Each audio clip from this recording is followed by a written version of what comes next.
پاکستان اس وقت وجود نہیں رکھتا تھا، یاد رکھیے گا، لیکن حدیث مبارکہ میں جب اس خطے کا ذکر کیا گیا ہے تو 4 الفاظ استعمال فرمائے گئے ہیں۔ سیدی رسول اللہ نے لفظ ہند استعمال فرمایا ہے۔ سیدی رسول اللہ کی بڑی مشہور حدیث شریف ہے جس کا مفہوم ہے کہ میں عرب ہوں لیکن عرب مجھ میں سے نہیں، میں ہند میں سے نہیں ہوں لیکن ہند مجھ میں ہے۔ بڑی مشہور ماشاءاللہ خوبصورت ترین حدیث ہے۔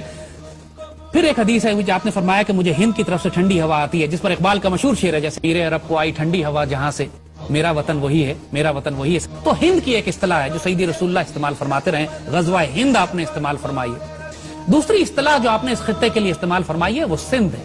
ایک حدیث شریف ہے جس میں آپ نے فرمایا کہ میری فوج کے لشکر سندھ اور ہند پر حملے کریں گے۔ تو سندھ، محمد بن قاسم آپ کو یاد ہے وہ سندھ پر آئے تھے، اور اس وقت سندھ تقریباً آدھا پاکستان تھا۔ محمد بن قاسم ملتان تک تشریف لائے تھے اور یہ علاقہ آپ نے فتح کیا تھا۔ پھر جو لفظ آپ نے اس خطے کے لیے استعمال کیا ہے وہ مشرق ہے، جنرلی ایسٹ، مشرق کی جانب سے۔ وہاں مشرق سے آپ نے فرمایا کہ مسلمان لشکر بھی اٹھیں گے جن میں امام مہدی ہوں گے، اور آپ نے یہ بھی فرمایا کہ خوارج کا فتنہ بھی یہیں سے اٹھے گا، اور آج آپ دیکھتے ہیں کہ خوارج کا فتنہ اسی علاقے سے اٹھا ہوا ہے اور پاک فوج اس کو سرکوبی کر رہی ہے۔ پھر آپ نے لفظ استعمال فرمایا خراسان کا۔ خراسان میں بھی جو حدیث مبارکہ ہیں آپ نے اس میں جو لفظ استعمال فرمایا قبلہ خراسان یا قبل خراسان، جس کو جو مرضی اعراب لگا لیں آپ، اعراب پہ اگر آپ اختلاف کرتے ہیں یعنی خراسان سے پہلے یا خراسان کی جانب، یہ دونوں لفظ استعمال ہوئے ہیں، اور ایک آدھ حدیث میں خراسان کا لفظ بھی استعمال ہوا ہے۔ جو پاکستان کا شمالی حصہ ہے، بلوچستان سے لے کر پورا ہمارا فرنٹیئر ٹرائبل ایریا سے لے کے پورا ناردرن پاکستان، یہ بھی خراسان ہے۔ سو اگر آپ تینوں ڈیفینیشن لے لیں، ترجمہ لے لیں کہ خراسان لے لیں، خراسان کی جانب لے لیں، خراسان سے پہلے لے لیں، جو بھی ترجمہ آپ لیتے ہیں اس میں سارا شمالی پاکستان شامل ہو جاتا ہے، اور مشرق جب کہتے ہیں تب بھی پاکستان شامل ہوتا ہے، ہند جب کہتے ہیں تب بھی پاکستان شامل ہوتا ہے، کیونکہ ہند جو ہے اب تقسیم ہو کر مشرق ہند اور مسلم ہند میں تبدیل ہو گیا۔ سیدی رسول اللہ نے جنرل ڈائریکشن کی بات کی ہے خراسان کی جانب، پھر آپ نے فرمایا مشرق کی جانب، پھر آپ نے فرمایا ہند کی جانب، تو یہ ایک جنرل ایریا ہے، لہذا کوئی پن پوائنٹ ایریا نہیں ہے یہ کہ یہ کہیں کہ صاحب یہ علاقہ صرف ایران میں ہے، یہ علاقہ صرف افغانستان میں ہے، یہ علاقہ پاکستان ہے۔ اس میں اب اس کی وجہ ہم آپ کو بتاتے ہیں کیوں کہ ہم یہ بات کر رہے ہیں کہ خراسان کی احادیث مبارکہ کو آپ غزوہ ہند کی احادیث سے الگ نہیں کر سکتے۔ آپ کسی صورت میں حضور صلی اللہ علیہ وآلہ وسلم کی وہ احادیث مبارکہ جو سیدی رسول اللہ نے ہند کے بارے میں فرمائی ہیں ان کو، کیونکہ یہ سارا علاقہ ایک ہی ہے، ہند، مشرق اور خراسان یہ ایک پیکج ہے، اور احادیث مبارکہ اس میں آپس میں جڑی ہوئی ہیں۔ ہند کے بارے میں ایک بڑی مشہور حدیث ہے سیدی رسول اللہ نے جو فرمائی، ہم پڑھ کے سناتے ہیں۔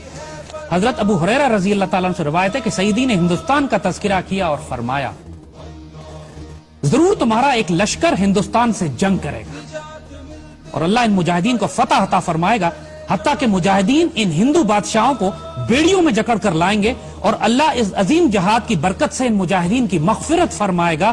پھر یہ مسلمان واپس پلٹیں گے تو عیسیٰ علیہ السلام کو شام میں پائیں گے۔ یہ نوٹ کیجئے گا، بڑی اہم بات ہے، اس لیے کہ خراسان والی حدیث میں بھی اس کا ذکر آتا ہے، لہذا ہم اس کو جوڑیں گے اس سے۔ اس پر حضرت ابو ہریرہ فرماتے ہیں کہ اگر میں نے یہ غزوہ پایا، غزوہ ہند پایا، تو میں اپنا سارا مال و اسباب بیچ دوں گا اور میں اس میں شامل ہوں گا، اور جب پلٹوں گا تو میں ایک آزاد ابو ہریرہ ہوں گا جو عیسیٰ علیہ السلام کو شام میں پائے گا۔ اور پھر وہ حضور سے کہتے ہیں کہ سیدی کیا میں عیسیٰ علیہ السلام کو یہ بتا سکتا ہوں کہ میں آپ کا صحابی ہوں؟ حضور اس پہ مسکرا پڑے، معصوم سوال تھا، حضور مسکرا پڑے، کہتے ہیں بہت مشکل، بہت مشکل۔ اب اس کو یاد رکھیے گا، دیکھیے ایک بات، سیدی رسول اللہ نے اس ایک حدیث میں پوری ملٹری سٹریٹجی کلیئر کر دی ہے کہ آئندہ آنے والے وقتوں میں کیا ہونے والا۔ مسلمانوں کی ایک فوج ہندوستان سے جنگ کرے گی اور پوری دنیا اس بات سے واقف ہے، اس میں کسی کو ڈاؤٹ نہیں ہے کہ وہ فوج پاک فوج ہے۔ یہ پاکستان سیدی رسول اللہ نے اپنی نگرانی میں تیار کروایا تھا۔ یہ بات ہم اس لیے بڑے اعتماد سے کہہ رہے ہیں کہ اس بات کو ڈیفائن کر کے، ڈسکس کر کے ہم 1000 دفعہ ختم کر چکے ہیں۔ قائد اعظم کو حضور کی زیارت ہوئی، حضور نے حکم دیا قائد اعظم کو کہ ہندوستان جاؤ، تم سے ڈیوٹی لینی ہے۔ خان آف قلات جب بلوچستان کو الگ کرنا چاہ رہے تھے پاکستان سے تو خود اکنالج کرتے ہیں، ان کے پوتے نے ایکسپریس نیوز پہ مبشر لقمان کے پروگرام میں کھل کے سامنے آ کے کہا ہے کہ ہمیں حضور نے ڈائریکٹ حکم دیا تھا کہ بلوچستان کو پاکستان سے ملاؤ، پاکستان بن رہا ہے، بلوچستان کا صوبہ بھی اللہ کے رسول کے حکم سے جڑا ہوا ہے۔ علامہ شبیر احمد عثمانی کو سیدی رسول اللہ کی خواب میں زیارت کی، انہوں نے فرمایا قائد اعظم میرا سپاہی ہے، اس کے ساتھ شامل ہو جاؤ جا کے۔ قائد اعظم اقبال کے خواب اور مشن اور ویژن جو تھا اس کی بنیاد پر بنا۔ نعمت اللہ شاہ ولی نے آج سے 600 سال پہلے جب بشارتیں دی ہیں اس خطے کے حوالے سے تو انہوں نے مومنان غربی کا ذکر کیا ہے، مغربی پاکستان کے مسلمان جو ہیں وہ ہندوستان پر فاتحانہ غازیانہ قبضہ کریں گے۔ تو اس میں کسی کو ڈاؤٹ ہی نہیں ہے کہ یہ پاکستان جو سیدی رسول اللہ نے اپنی نگرانی میں تیار فرمایا ہے، جس کو غزوہ ہند کے لیے تیار کیا گیا ہے، یہی لشکر ہوگا، یہی پاکستان آرمی ہوگی جو سیریا جائے گی، شام جائے گی، اس وقت جب آخری زمانے میں اسرائیل کے ساتھ ایک فائنل بیٹل ہوگی۔ اور یاد رکھیے گا کہ پاکستان آرمی کی تربیت اللہ پچھلے کئی برسوں سے اس کام کے لیے کروا رہا ہے۔ ہم مسلم دنیا کی واحد آرمی ہیں جو غزوہ ہند بھی لڑ رہی ہے، ہم انڈیا سے بھی لڑ رہے ہیں، ہم خوارج کے خلاف بھی لڑ رہے ہیں، اور ہم یہودیوں کے خلاف شام میں لڑ چکے ہیں۔ پاکستان ایئر فورس شام جا کے اسرائیلیوں کو مار کے گرا چکی ہے، اور آنے والے وقتوں میں پچھلے دنوں ابھی فلسطین میں ایک زبردست مظاہرہ ہوا تھا جس میں فلسطینیوں نے پاکستان آرمی کو دعوت دی تھی کہ آپ آئیں اور ہمیں آزاد کرائیں۔ تو یہ یاد رکھیے گا کہ اس خطے سے، خراسان سے، مشرق سے، ہند سے 2 فوجیں شام نہیں جائیں گی۔ حضور نے جب خراسان والی فوج کا ذکر کیا ہے تو وہاں بھی حضور نے فرمایا کہ خراسان سے ایک فوج اٹھے گی جس کے اندر امام مہدی ہوں گے، وہ فوج شام میں جائے گی۔ ایک حدیث شریف ہے، ہم آپ کو بتائیں، بڑی اہم حدیث شریف ہے۔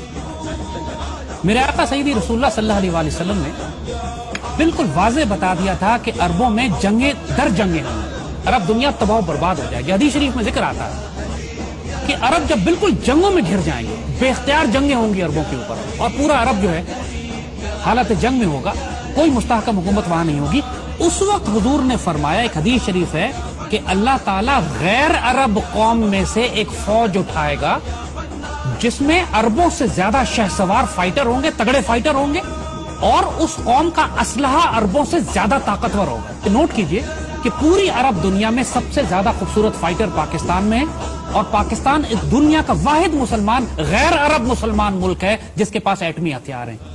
یہ بھی بشارت پاکستان کے لیے سیدی رسول اللہ دے چکے ہیں، عربوں کی حفاظت کے لیے۔ اور آپ نوٹ کریں گے کہ پچھلے 30 سال سے جب بھی عربوں کو خطرہ ہوا ہے، ان کی حفاظت کے لیے یہی غیر عرب فوج گئی ہے جس کے ہتھیار عربوں سے بہتر تھے، جس کے فائٹر عربوں سے بہتر تھے۔ اللہ اکبر، یہ پاک فوج ہی تو